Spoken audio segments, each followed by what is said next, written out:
Hello, everyone. Welcome to another edition of the GD Report. I'm G, And I'm D. and tonight we got a jam-packed show for you. We're going to be crunching some numbers, looking at the state of the Senate and who might control it in 2021. So let's just jump right in and talk about some of these races. So we're going to be using 538 as a reference. And we're going to start off with Alabama. First, I want to say that only 16 states have no senatorial election this year. Dee, why don't you tell us what you think about the Alabama race?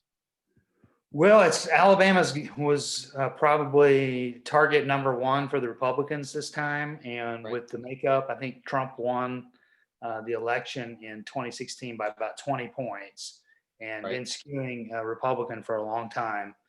And so Doug Jones, when he ran the special election, was a kind of a perfect storm of it was a special election. The Republicans nominated a child predator and Judge Roy Moore, who was already a lightning rod before those allegations came out because of his run on the state Supreme Court and his push for posting the Ten Commandments everywhere and fighting for that kind of thing. So he was a kind of a folk hero on the right, but also really turned off suburban voters. And Doug Jones is a moderate civil rights attorney and actually had sued the Ku Klux Klan successfully for the 1961 church bombing in Birmingham. So it was a perfect storm. Democrats had a great candidate. Republicans had a terrible candidate. But they had highlighted the fact that this was going to be a tight race and a good opportunity for them to pick it up with Trump up for re-election. So far, the polling has, and I'll let you speak to the numbers here in a second. The polling has indicated that Tommy Tuberville, the former head coach of the Auburn Tigers, is in the lead. Of course, he knocked off Jeff Sessions in the primary, a pretty contentious primary where President Trump weighed in against his former attorney general and endorsed Tuberville. So most polls have Tuberville up, but I've seen some trend lines lately. And then there was also a fundraising email that went out from the Tuberville campaign saying they were behind and they needed help raising money because there's been some controversy with a military charity that Tuberville had where much like his endorser, Mr. Trump, there weren't any records that the money raised actually went to military families. Right. Yeah, I think Trump paid a fine for that. He also agreed to never have. He paid the fine and then he agreed to never have a charity again, I believe. Yeah, and that goes back to he skipped a debate because it was on CNN and did his charity fundraiser, which basically was just raising money for him and his family. So in Alabama, Trump has a 18-point lead, 17.8 to be precise. And there's some polling data out. So a polling company called Moore, Moore, not sure if it has any relation to Roy Moore, but More Information, it's a partisan poll, has Tuberville up by 15. FM3 Research, which is also a partisan poll, has Jones up by 1. So, both of those polls were 11th through the 14th of October. So nothing real recent. But one of the big challenges, and I've worked in Alabama before, one of the big challenges in covering state politics there is the fact that because Montgomery and Birmingham are neither major media markets, even though they have television DMAs, they typically, when they have even on statewide elections, they don't have a ton of reliable polling. And so that's where you get polls that are that far off. And it literally comes down to election day and turnout. Right. Well, and Doug Jones just unveiled a pretty effective ad. Why don't you tell us about that? Well, he on that particular ad. Why don't you take that ad actually, because you've watched it a couple more times than I have. Yeah. So basically, Tuberville is running on his fame as a college football coach. And as it turns out, he has basically quit on every program that he's ever coached. He was coaching at Ole Miss, and he told his players, the only way they're taking me away from here is in a coffin. And a week later, he quit to take the Auburn job. He quit the Auburn job to move to Cincinnati, and then he quit the Cincinnati job. And as he was walking off the field, the students were booing him, and he's yelling all kinds of things at them, like "get a job" and "screw you." And anyway, Doug Jones gathered all that up and put it into a commercial and talked about what a quitter he is, and is he really the right guy for Alabama? And he ends it by standing before the camera instead of doing the traditional voiceover saying, "I approve this message." And he says, "I approve this message, and here's why. It's too important. This race is too important for Alabama to get it wrong." And says a little bit about his background. And I just found it really effective. Yeah. Here's a guy, you don't have to call him a loser. He's doing it for you. And so I think that's what precipitated the sending out of the email to his supporters asking for money and to help get the vote out. Yeah, I think I told you a while back that not to sleep on Doug Jones, just because while Tuberville may still pull it out, Doug Jones is a pretty strong fighter, and there's enough of an African-American vote along with the suburbs of Montgomery, Birmingham, and then you get down into the coastal shores down in around Orange Beach. There's enough of a suburb and a retiree vote that they may be turned off by some of the things that Trump is saying, but more importantly, Alabama's known to split ticket before. It's a big Right. split ticket state, and Tuberville's not agree. He won't debate Jones. He basically treated the Republican primary like he won the seat. Right. And so he's avoided him. He doesn't like to give public statements. They asked him a while back about the Voting Rights Act, and he didn't know what that was. And so that's the adage when you run against an incompetent opponent is the best thing you can do is give them the floor and the mic. Right. Yeah. Well, as you and I have talked in the past, I knew when I was covering college football for papers in the great state of Texas, and I ran across him several times at Texas A&M, that he was just not a very good, he wasn't the sharpest knife in the box, so to speak. Right. Well, so what's your prediction? My prediction is Tuberville holds on. I am going to say Jones by 1. Okay. That moves us to Alaska, which is in a similar state as Alabama. It's a traditional red state that has a Democratic candidate that's given the Republican all he can handle. So right now, it's the Democrat is Al Gross, and the Republican incumbent is Sullivan. And public policy polling, this was taken on October 19th through the 20th. That's a partisan poll. They've got Sullivan up by 3, which is within the margin of error. The Patinkin Research Strategies, which is not a partisan poll, this poll was taken almost a month ago, September 30th through October the 4th, has Gross up by 1. So, and in the presidential race, Trump is leading that by what is kind of shocking to me, only 5.5 points. Yeah. So, well, Alaska's known to have a pretty independent streak, and Dr. Al Gross, who's running, is actually running as an independent. He's going to caucus with the Democrats. right. And that seat was actually, before Dan Sullivan won it, was actually held by a Democrat. Mark Begich was the former senator there, and he was a senator for 1 term, and he actually won the seat when I believe Ted Stevens retired, and so he won that seat. It was Ted Stevens' old seat from Alaska. So they've got a pretty strong history of being independent and voting independent. this is a race that kind of snuck by on us earlier in the year when we talked about the Senate races. We didn't really, it wasn't on my radar. And I think, there's been a little bit of a controversy with the sitting Senator Dan Sullivan and the way that he has, he's got a strong history of being a real big climate change denier. And then promised, opening up land for more drilling, looking at ANWR, all those things.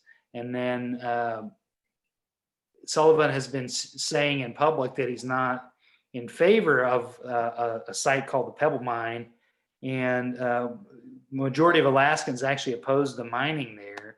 And it's come out that he's behind the scenes was taking financial contributions, I believe, from the CEO of that mining project. And so it's created a whole issue. And that's an issue that a lot of people east of the Mississippi don't pay attention to. I know that you pay attention to it in Colorado.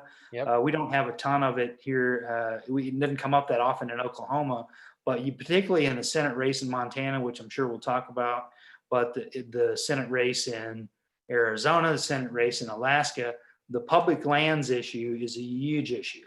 It's very, very personal from a standpoint of people wanting to open up these federally protected lands for commercial businesses, and in a lot of cases for things that will really damage the pristine environment. And there's a lot of folks out west that aren't necessarily your traditional environmentalists, but they are really strong supporters of keeping the environment clean and keeping it native to what it was. On the ballot in Colorado, and last I saw, it's expected to pass, is a ballot measure forcing the state to reintroduce wolves into our environment. So people have seen what putting wolves back into Yellowstone has done for that ecosystem, and how it's kind of, for lack of a better term, set things right. And other states now are looking at doing the same thing. Ranchers are big opponents of that. They don't want to see any more predators out there than there already are. And here in Colorado, there just aren't that many. I mean, we have some black bears, but they're pretty docile. They eat a lot of berries, and they hardly kill any wildlife. Every now and then there'll be one. They hardly kill any livestock. Every now and then there'll be a calf or something killed, but just not very often. Mountain lions kill a decent amount of livestock, and those are few and far between. But you're right. Public lands are a big issue in the West, and in terms of that mine, I think they have him on tape where he told the owner of the mine or the CEO that it might take 6-8 months after the election to let things die down, but it was going to go ahead and get approved. And I think that's what's got a lot of people kind of scratching their heads going, what? And maybe propelling Gross to what would surely be an upset victory if he won that race. So moving on, that brings us to Arizona. And this race has Democrats hugely, hugely excited. Would you say bigly? Bigly, right? So starting with that, let's go to the Trump's. Now this is a state that was reliably red that Trump carried in 2016. He is currently losing by almost 4 points to Biden, 49 to 45.2. And in the Senate race, Mark Kelly, the former astronaut, and is going up against Martha McSally, who lost her first race to Kristen Sinema, and then was appointed to John McCain's seat after John died. And so there are 3 polls: Ipsos, Rasmussen Reports, and RMG. Ipsos has Kelly up by 8. Rasmussen has Kelly up by 2. RMG has Kelly up by 7. So any way you look at it, Mark Kelly seems to have a pretty good lead and a pretty good shot at picking the seat up for the Dems. Yeah, McSally's just, I think they would have been better off if they could have, had her just serve the rest of the term and had somebody else run for that seat, because people in politics, it's really hard to get a quote unquote somebody who a loser who lost an election to be seen in a better light. I mean, it can happen, and you have people that come back, but the fact that she just lost a Senate race, that, you know, I think she'd have been better suited if she was running for the House or something like that now, Right. which I think she was was she a congresswoman before? She was, yeah. Was, yeah. So, she just she's had a lot of faux pas. She can't, she's caught in that purgatory between supporting Trump and not supporting him. I mean, during the debate, she couldn't just answer a straight question. When the guy said, "Are you proud of your support of Donald Trump?" And she said, "I'm proud of my work for the state of Arizona and the people of Arizona," and just said that multiple times. And it just came across as it showed she was avoiding the question. Then the other day, Trump was campaigning there, which again is huge, which is bigly, it's huge when it comes to the election, because who would have thought Trump would have to be spending time and money in Arizona? Right. Jeb Bush, I'll go on record and say if Jeb Bush was running for re-election, I doubt very seriously that Arizona would be this far in play. There could be an unpopular senator where you might have a one-off Senate race like this, but Right. to have the presidential election, I mean, Arizona's definitely got some shifting demographics. There's a lot of people moving there. There's a large Latino population, and definitely some, you know, the suburbs around Phoenix and around Tucson are playing a big role in this. But Kelly seems to be in the driver's seat to me, and I think this is probably a premier pickup opportunity for the Democrats. Right. So that's going to push us over to Arkansas. There's no doubt Tom Cotton has a 35-point lead. He's the incumbent. He's been in Arkansas. It's a reliably red state. So he's going to breeze to victory. That's a Republican hold. That brings us to my state. I don't get to say anything about Tom Cotton. You can. Yeah. What would you like to say about Tom Cotton? Well, I'm going to tell you all the good things I know about Tom Cotton. Ready? Yep. Nice list. All right, let's move on. All right. That brings us to the great state of Colorado, where I am. The RMG research poll conducted October 9th through the 15th has former Governor John Hickenlooper with a 51 to 42% lead over incumbent Republican Senator Cory Gardner. The Hickenlooper was a little slow out of the gate. He made some faux pas himself about when he was running for president, about how he didn't think the Senate was the right place for him. He didn't think he'd be happy there. Just a lot of things that you really don't want to say if you're ever going to back up and run for the Senate, which he ended up doing. And so he kind of had to backtrack those a little bit. But it seems like he's gotten momentum. He's gotten a lot of good commercials on the air. And to be fair, so does Gardner. Gardner has a lot of good commercials on the air. But right now, it looks like Hickenlooper is in the driver's seat there, and would make that a dim pickup as well.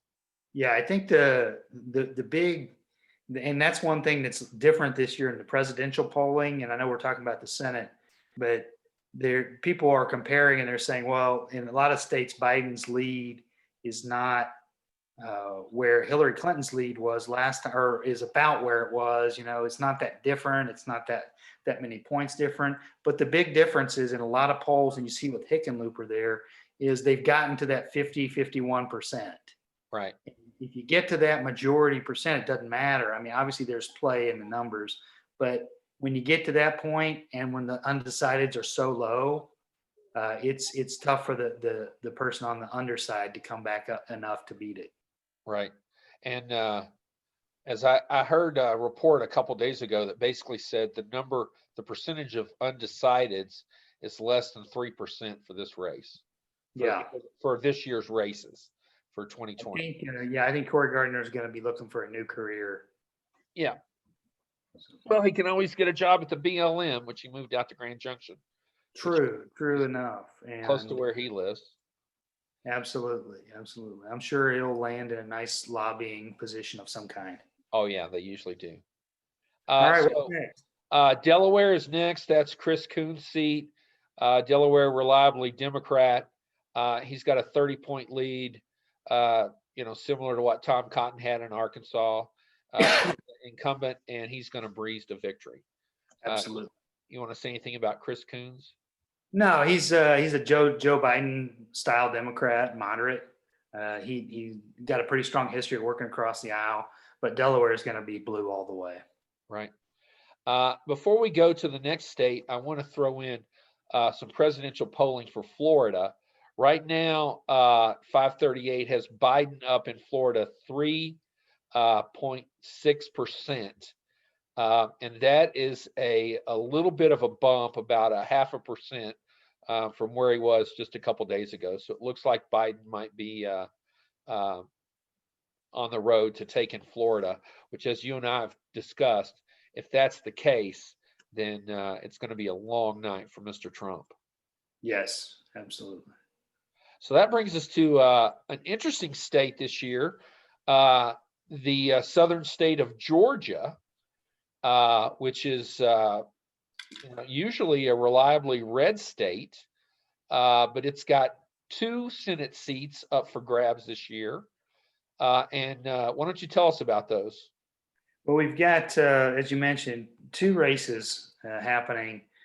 And right now, you've got the David Perdue, who's a sitting senator and is up for reelection. And in that race, he's running against former staffer for Congressman John Lewis named Jon Ossoff, who was also a candidate for Congress in the very first special election during during Trump's administration. So it got a lot of national attention.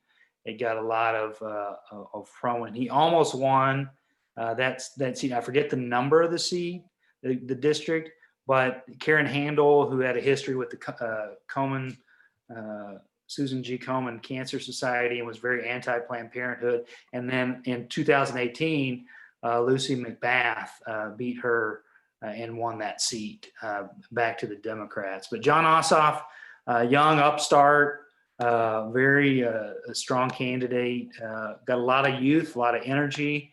And David Perdue is it's classic, like a lot of the sitting senators we're seeing now.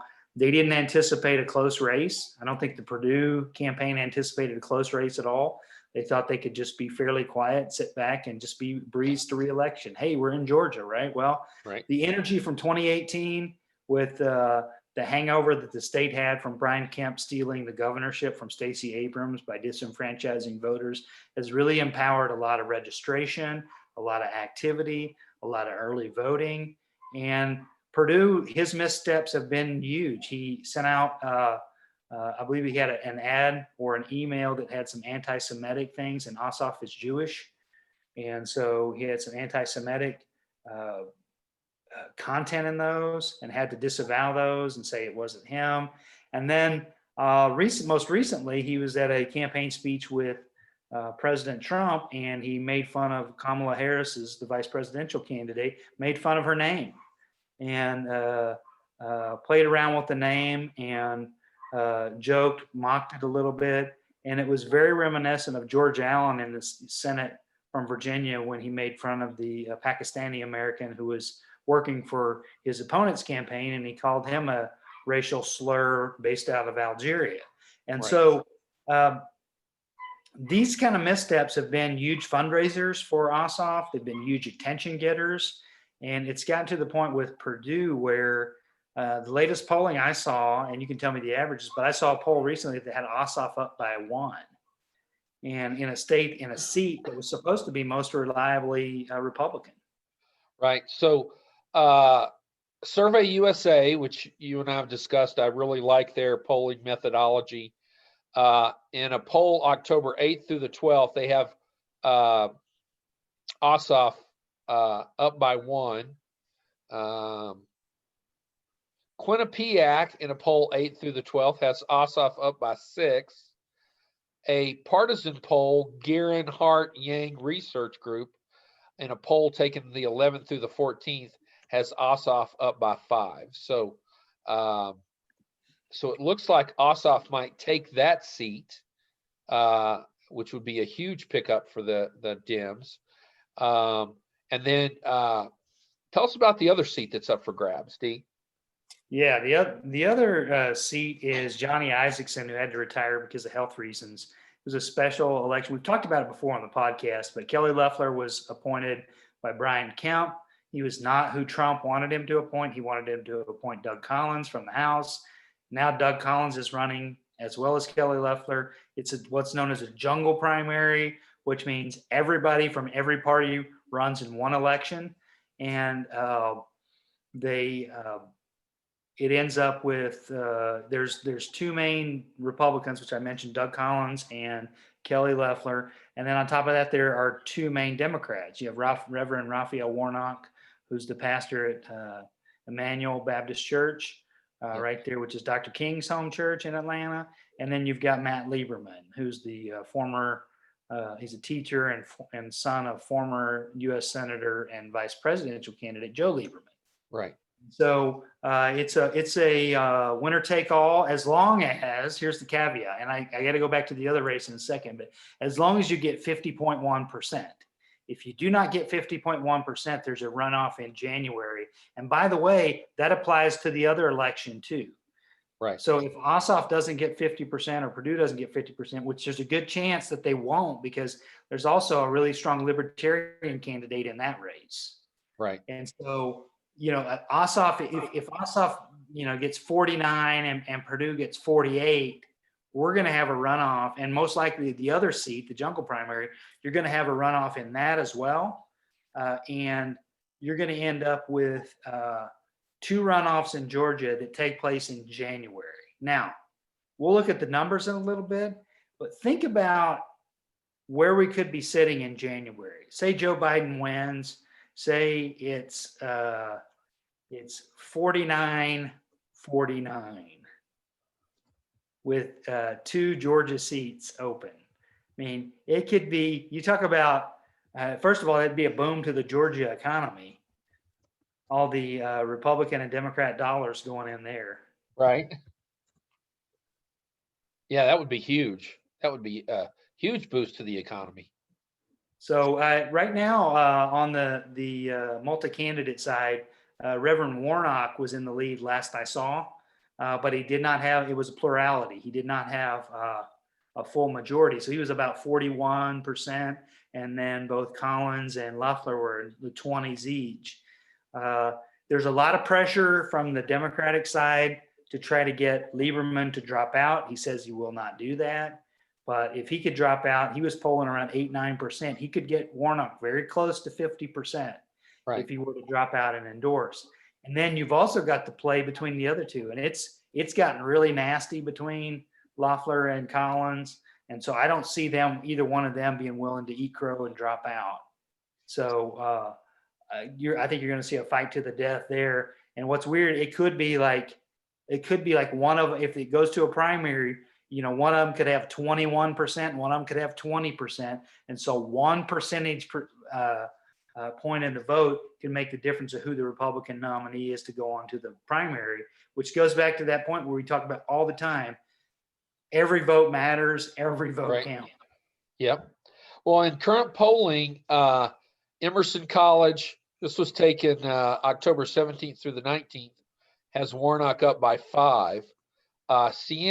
Siena College / New York Times Upshot poll has, and that was taken 13th through the 19th, has Warnock up by 4. And what's his number? If he's up by 4, what's his number? Is to keep 45 to 41. And who's 41? 41 is Loeffler. Did they just do a head-to-head and not have Collins in there? Yeah, and then on the head-to-head, Warnock versus Collins gets the same 41%. Yeah, see, I think that's a little bit disingenuous on the polling, because head-to-heads in a primary like that are about like as good as national polls are in the presidential. Right. Yeah, so that'll be a race to watch right there. That Absolutely. just that just about brings us to the well. Let me just zip through a couple more here that are uncontested, really. So Idaho, uh, Risch is the Republican candidate with a 26 point lead. So that Idaho is going to stay in the Republican camp. Well, Illinois, before you go past, let's see who.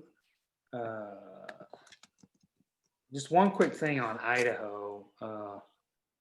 The I do think he's gonna breeze to that, uh, but he's got. I will say I just want to mention the Democratic challenger there.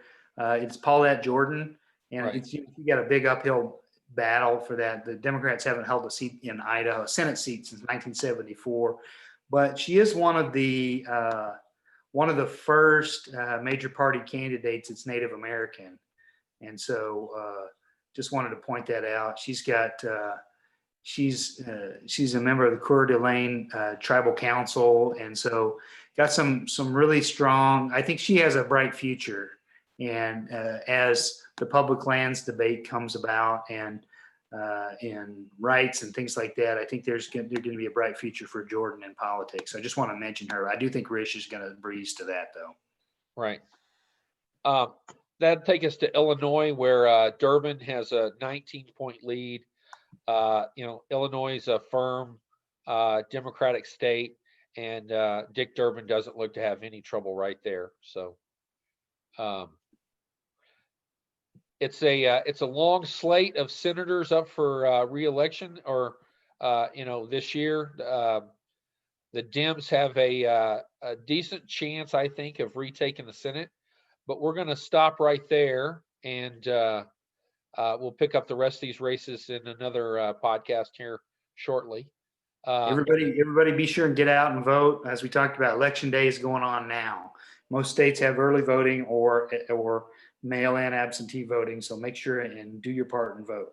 Yeah, what was it they said about Texas? More people have already voted in early voting than did. Yeah, more people in early voting have voted in 2020 than voted for Donald Trump in the whole election of 2016. So huge numbers, lots of people out. It's a great thing for our country to see. Yeah, absolutely. So we're headed for a record turnout this year. So make sure you get out and vote, and we will see you on the next episode of the GD Report. Thanks for tuning in. All righty, what'd you think of that? Pretty good. How much? I saw your note. How much time did we go? I honestly don't know. I think it was probably 25, 30 minutes. I just thought we might as well break it up. Right. You want to do another one and finish it tonight, or you want to do one tomorrow? Let's do it tonight, because tomorrow I'm going to be watching the debate. You really think there's going to be a debate? I'll bet you a steak dinner there's one. No, I'm not going to take you up on that, because you're usually right. Now, I for sure thought he would have dropped out. Now, let me give you a caveat that I think there's a strong likelihood it happens. I think he shows up. I think he takes a few questions, and then I think he tries to get maximum publicity by storming out. I think that would turn people off. He's not smart enough to know that, though. Yeah. He stormed out of a 60 Minutes interview on Monday. Right, and he's trying to make Lesley Stahl a bad person. He's like, knows her. I love it. It's like he's like, I'm going to make Lesley Stahl look so bad. I'm going to show the tape. And people are like, bring it, dude. Show the tape. It ain't going to make her look bad. Right. It's gonna make you look like a petulant child that can't answer a question. Right. All right. What are we picking up with? What state? Let's see. We'll start with Iowa and Kansas. Those are two toss-ups right now. How many more do we have? There's 35 total, and we got through 10, so we got 25 to go. But let's see. There's 1, 2, 3, 4, 5, 6, 7 that are really contested, and all the rest are solid one way or the other. Except for South Dakota. I haven't found any polling on the South Dakota Senate race. Who's running? I don't even know who the South Dakota. I used to know who they were. Who's the South Dakota Senate?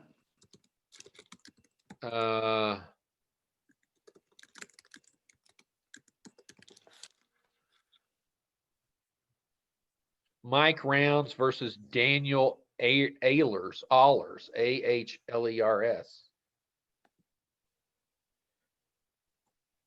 Yeah, that'll be a slam dunk for Rounds. Yeah, If most of the population doesn't die of COVID between now and then. right.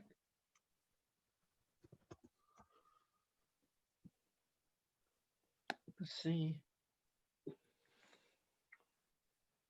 Yeah, we'll tell you this. I read an interesting article today where they were talking about how Melania is the first lady who hasn't done hardly any campaigning with the husband. Oh yeah, I firmly expect they will get divorced after I think she takes whatever the prenup gives her, and she heads out and she renews her friendship with her friend that just wrote the tell-all book, and she hooks up with a publisher and writes a tell-all book about her 4 years in the White House. His prenup's going to have a non-disclosure in it. Well, his niece just got one overturned, so. Yeah, but she also got screwed on the money side of things too, so she didn't really care about the money. You mean from the family? Yeah. Well, now she's suing to get that money back, and I think she'll win. Unless it goes to the Supreme Court that Trump's appointed all the people to. Well, hopefully we'll pack the court by then. It'll be a civil case. It shouldn't go to those. All right, you ready? Now what we gotta do is I gotta close this one out, send you a new invite. So let me do that, and I'll brand this one Senate Part 1, and I'll buzz you. I'm gonna go pee. I'll buzz you back here in about 5. That sounds good. Thanks.